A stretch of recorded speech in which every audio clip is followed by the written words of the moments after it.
Salut à tous, c'est Zoé. J'ai des interviews surprises pour vous. J'ai demandé à plusieurs psychologues de nous dire, au fait, pourquoi c'est important d'évaluer les fonctions exécutives ?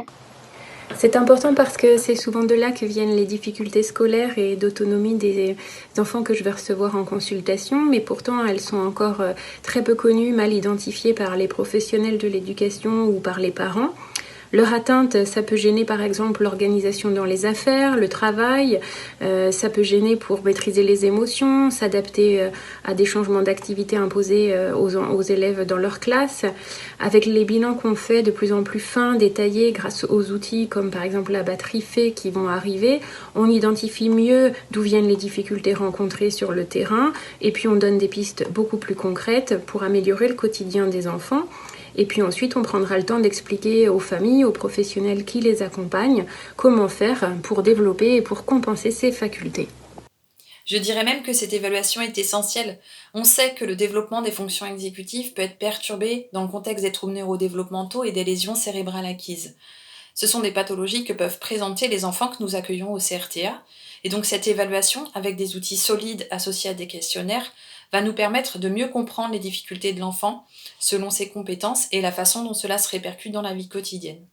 Et dans le cadre de mon activité au CMP, j'ai besoin de les évaluer car les perturbations des fonctions exécutives sont en lien avec des difficultés de communication sociale, en particulier dans le trouble du spectre de l'autisme. Donc très concrètement, dans le cadre d'un atelier habileté sociale, cette évaluation va nous permettre de définir les objectifs de prise en charge pour aider l'enfant dans ses interactions sociales.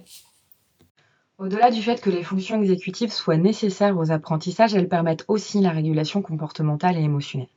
Par exemple, pour les enfants en situation d'obésité qu'on peut recevoir sur le service, la perturbation de ces fonctions exécutives peut les empêcher de s'organiser, de fixer des objectifs, de s'autocontrôler, de prendre des décisions, plus globalement en fait de s'ajuster à leur propre environnement.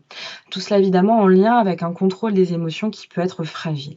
Mais en France, on manque d'outils validés pour pouvoir évaluer ces fonctions, alors que pourtant ça nous permettrait de définir au mieux les objectifs de prise en charge de ces enfants. En fonction de leurs difficultés, de leurs ressources et de leur environnement. Et c'est pour ça qu'on attend avec impatience la sortie de la batterie fait. Yes, c'est dans la boîte. Merci mesdames, à bientôt pour de nouvelles aventures.